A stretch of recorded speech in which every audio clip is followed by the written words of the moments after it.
জিলহজের প্রথম দশক শুরু হতে যাচ্ছে, এই দিনগুলো ফজিলত এবং করণীয় সম্পর্কে বলবেন। খুবই গুরুত্বপূর্ণ প্রশ্ন।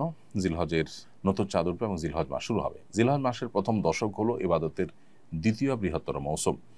ইবাদতের সবচেয়ে বড় মৌসুম বা সিজন হলো রমজান মাস। রমজানের পর ইবাদতের সবচেয়ে বড় মৌসুমটা হলো জিলহজের প্রথম 10টি দিন। এই 10টি দিনে আমল করা আল্লাহর কাছে যে কোনো সময়ের আমলের চাইতে প্রিয়।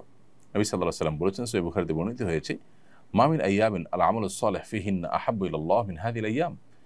জিলহজের প্রথম দশকে আমল ইবাদত করলে এটা আল্লাহর কাছে যতটা প্রিয় হয়, অন্য কোনো সময় আমল ইবাদত করলে সেটা আল্লাহর কাছে এত প্রিয় হয় না। এই জন্য এই দিনগুলোতে বিশেষভাবে আমাদের আমলের প্রতি মনোযোগ দিতে হবে। স্পেশালি জিকির বেশি বেশি করার পরে কোরআনে সূরা তওবাতে আল্লাহ নির্দেশ করেছেন। এবং সেই সাথে আইয়ামে তাশরিকের দিনগুলোতে তাকবীরে তাশরিক স্পেশালি বেশি বেশি করে পাঠ করা, আল্লাহু আকবার, আল্লাহু আকবার, লা ইলাহা ইল্লাল্লাহ, আল্লাহু আকবার, আল্লাহু আকবার, লিল হামদ। ৫ ওয়াক্ত নামাজের পরে একবার করে পাঠ করে নারী পুরুষ সবার জন্য কর্তব্য। এটা আইয়ামে তাশরিকে ৯ জিলহজ বাদ ফজর থেকে নিয়ে ১৩ জিলহজ আসর পর্যন্ত।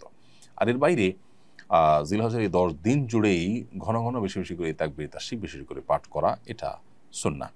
এবং সেই সাথে এই দিনগুলোতে আপনার নফল রোজা রাখা, প্রথম ৯টা দিন নফল রোজা রাখার পরেও আপনার বর্ণিত হয়েছে, গুরুত্ব আরোপ রয়েছে। এবং সবচেয়ে গুরুত্বপূর্ণ আমল হলো কোরবানি করা, হজ করা। এই দিনগুলোতে অনেক ধরনের আমলের কথাই কিন্তু আমাদেরকে বলা হয়েছে। বেশিরভাগ মানুষই রমজানের আমলের গুরুত্ব জানলেও জিলহজের প্রথম দশকের আমলের গুরুত্ব জানে না।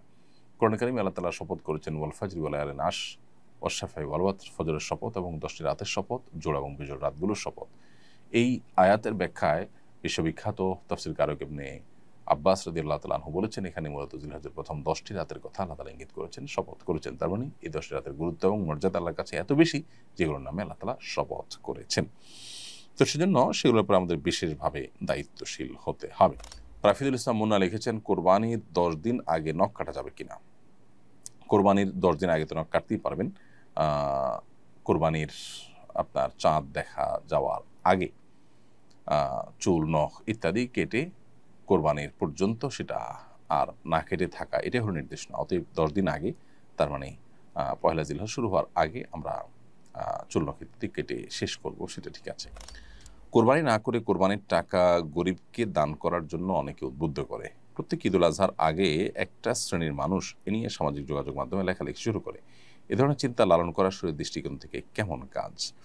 কোরবানি না করে কোরবানির টাকা দান করার কথা যারা বলেন, তাদের কাছে আমাদের প্রশ্ন যে তারা যখন হোটেলে বসে অনেক টাকা, রেস্টুরেন্টে বসে অনেক টাকা খরচ করে তারা খাবার গ্রহণ করেন, আড্ডা মারেন, পার্টি করেন, দামি দামি বার্গার খান, অন্যান্য খাবার খান, তারা কি তখন এটা মনে করেন না যে বার্গারের টাকাটা তো আমি অন্য কাজে খরচ করতে পারি, আমি চাইলে তো এই জায়গাটাতে আমি হালকা পাতলা কিছু খেয়েও চলতে পারি, মানে দামি কোনো কিছু খাওয়া তো জরুরি না, এত দামি রেস্টুরেন্টে এসে একটু কম দামি রেস্টুরেন্টে গেলাম আর এই টাকাটা, অতিরিক্ত টাকাটা আমি দান করে দিলাম, এটা তারা করতে পারেন না?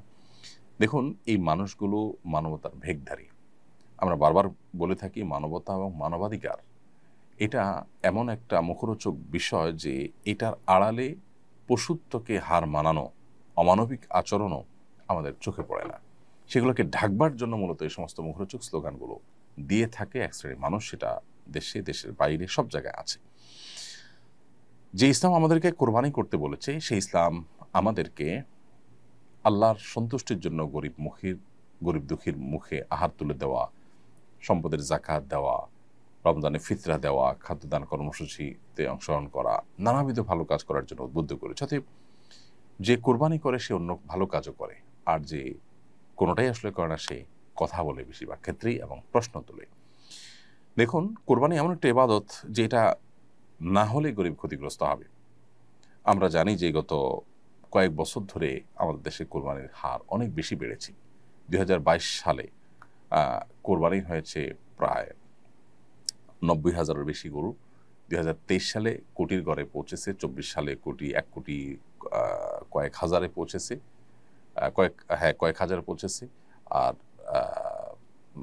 গত বছর 1 কোটি কয়েক লাখে পৌঁছেছে এবং প্রতি বছরই প্রায় 1 কোটি গরুর মতো আমাদের দেশে অলমোস্ট কোরবানি হয়ে থাকে। এই যে গরু না, গরু ছাগল মিলিয়ে 1 কোটির মতো কোরবানি হয়ে থাকে। এই যে কোরবানি হয়ে থাকে, ডয়েচে ভেলের রিপোর্ট বলছে যে 1 লক্ষ কোটি টাকার আদান প্রদান এবং লেনদেন হয়ে থাকে কোরবানির এই মৌসুমে, যেটা জাতীয় অর্থনীতির জন্য বিরাট বড় একটা মাইলফলক এবং অনেক বড় একটা অর্জন এবং অ্যাচিভমেন্ট। এবং এর সাথে কৃষকদের গ্রামের গরিব অসহায় মানুষদের, অনেক বিধবাদের স্বার্থ জড়িয়ে আছে। আমরা অন্যান্য বছর দেশের বাহির থেকে, ইন্ডিয়া থেকে গরু আমদানি করে তারপর কোরবানির যে চাহিদা সেটা মেটাতে হতো। আলহামদুলিল্লাহ গত বহু বছর যাবত আমাদের দেশীয় গরু দিয়ে যথেষ্ট হচ্ছে, দেশীয় পশু দিয়ে যথেষ্ট হচ্ছে কোরবানির কাজ করা। 1 লক্ষ পশু মাত্র একদিনে জবে করতে হবে, তার জন্য হাজারো খামারি, কৃষক, চাষি তারা কিন্তু গরু ছাগল এগুলো লালন পালন করে, বড় করে, এরপরে সেগুলো বিক্রি করে তারা মুনাফা অর্জন করে। অর্থাৎ এই কোরবানিটা অনেক গরিবের স্বার্থকে রক্ষা করে। এরপর আসুন, আমিষের যে প্রয়োজন সেটি অনেক গরিব অসহায় মানুষেরা সারা বছর মেটাতে পারেন না। কোরবানি তাদের আমিষের ঘাটতি পূরণের বা আমিষের প্রয়োজন পূরণের অন্যতম সূত্র বা অন্যতম মাধ্যম। এর বাইরে কোরবানিকে ঘিরে আরও যত রকমের ব্যবসা বাণিজ্য হয়ে থাকে, খড়কুটো, তারপরে যা গরুর খাবার, খৈল, ভুসি, তারপরে চাটাই, কামারদের, সারা দেশে যত কামার আছে তাদের সবচেয়ে বেশি বিজনেসটা এই কোরবানির মৌসুমে হয়ে থাকে। দাও, ছুরি, বটি, ধামা এগুলো ধার দেওয়া, তৈরি করা ইত্যাদি। এরপরে কাঠের গুঁড়ি তৈরি করে সেটাতে গোশত বানানো, কসাইদের ইনকাম, বহুবিধ শ্রেণী মানুষ, এমনকি আজকাল তরুণরা অনেকে বিভিন্ন এলাকাতে ছোট ছোট গরুর বিক্রি করার অনলাইন প্ল্যাটফর্ম, অফলাইন প্ল্যাটফর্ম বিভিন্নভাবে তারা তৈরি করে তারা বিজনেস করছে এবং তারাও উদ্যোক্তা হয়ে উঠছে।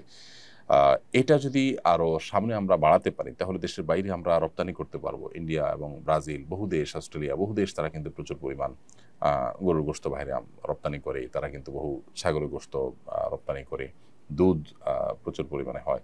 আমরা কোরবানি যেই আপনার যেভাবে অগ্রসর হচ্ছে 2022, 23, 24 3 বছরের হিসাব যদি আমরা বেশ করে দেখি যে 90,000 বা 90,000 প্লাস, সেখান থেকে 1 কোটি, 1 কোটি কয়েক হাজার, 1 কোটি কয়েক লাখ, যেভাবে আমরা বাড়তে যাচ্ছে কোরবানির পরিমাণ এবং পুরো চাহিদাটা দেশেই আপনার পূরণ করার ব্যবস্থা হচ্ছে এবং উৎপাদন হচ্ছে, তাতে ইনশাআল্লাহ এই কোরবানি জাতীয় অর্থনীতিতে অনেক বড় ধরনের ভূমিকা ইতিমধ্যে যেটি রাখছে সেটা আরও অনেক বড় আকার ধারণ করবে ইনশাআল্লাহ তাআলা। আর যারা ইসলাম এবং মুসলমানদের ব্যাপারে যাদের অ্যালার্জি আছে তারা অনবরত সমালোচনা করেই যাবে, যারা জাতীয় অর্থনীতিতে তেমন কোনো অবদান হয়তো রাখার সুযোগই পায়নি।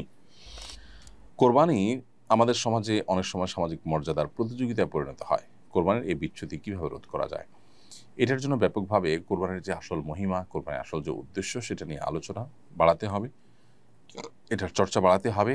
কোরবানি যে আসলে ত্যাগের কথা বলে, কোরবানি যে আসলে স্যাক্রিফাইসের কথা বলে, এখানে যে আল্লাহর উদ্দেশ্যে নিবেদনের কথা বলে সেটা আলোচনা করতে হবে। আল্লাহ বলেছেন কোরবানি সম্পর্কে, ইন্নামা ইয়াতাকাব্বালুল্লাহু মিনাল মুত্তাকিন, আল্লাহ মুত্তাকিদের কোরবানি গ্রহণ করবেন, তাদের কোরবানি আল্লাহ রাব্বুল আলামিন অ্যাকসেপ্ট করবেন। সো কোরবানি যদি আল্লাহর জন্য না হয়, মুত্তাকি হিসেবে কোরবানি যদি করা না যায়, তাহলে সেটা আল্লাহর কাছে গ্রহণযোগ্য হবে না। এবং এই বিচ্যুতি রোধ করার জন্য ব্যাপকভাবে আমাদের আলোচনা, পর্যালোচনা এটা সমাজে বাড়াতে হবে। এবং এ ধরনের কোরবানিকে নিয়ে আমরা দেখি যে পজিটিভ অনেক নিউজ করা হয় যে বড় গরু কোরবানি করেছে, এতগুলো বড় গরু কোরবানি করেছে, পলিটিক্যাল লিডাররা, তারপরে বিভিন্ন ব্যবসায়ীরা সামাজিক মর্যাদা বৃদ্ধি করবার জন্য তারা এটা প্রতিযোগিতা হিসাবে করে থাকেন। এগুলোর প্রচার প্রসার সমাজের মধ্যে এই অসুস্থ প্রতিযোগিতাকে বাড়িয়ে দেয়।